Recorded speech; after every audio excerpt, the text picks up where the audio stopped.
Welcome to Devotional Daily. Please remember to like, share, and subscribe to our videos. Today is December 17. Our title is The Judgment of Light. And this is the condemnation, that the light has come into the world, and men love darkness rather than light, because their deeds were evil. John 3:19. Jesus is not only great, he is exclusive, unique, as indicated by the Greek term monogenes applied to him in John 3:16, the only one of his kind. Through the ages, Jesus has inspired faith, reverence, hope, and devotion among millions. Even many of his enemies, when studying him sincerely, were transformed into his followers. Examples? Saul, the scholar of Tarsus, was struck by him on the road to Damascus, overcoming all his prejudices and realizing that his most sincere objections were wrong. The Messiah had indeed been crucified and risen. Frank Morison, an English journalist and skeptic, wrote the book he had not planned, Who Moved the Stone?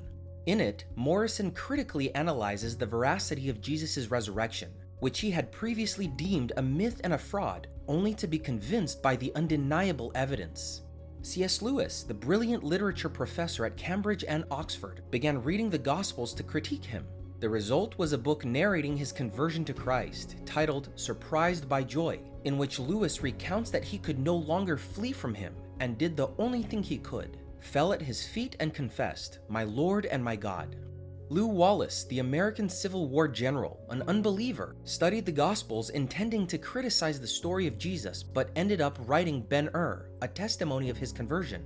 Augusto Curi, a psychiatrist and former agnostic, wrote the series Analysis of the Intelligence of Christ, concluding that if his great enemies like Marx, Freud, and Nietzsche had known him apart from their prejudices, they would at least have become his admirers, if not his disciples. What about you? Many do not accept Christ, not because there is a lack of evidence for him, but because they lack sincerity. Blaise Pascal was correct in stating that it is not disbelief that generates disobedience. On the contrary, it is disobedience that generates disbelief. Those unwilling to pay the price of the light, due to the disobedience they prefer to maintain, appeal to unbelief as the cause for their rejection of Christ. Don't let the same happen to you.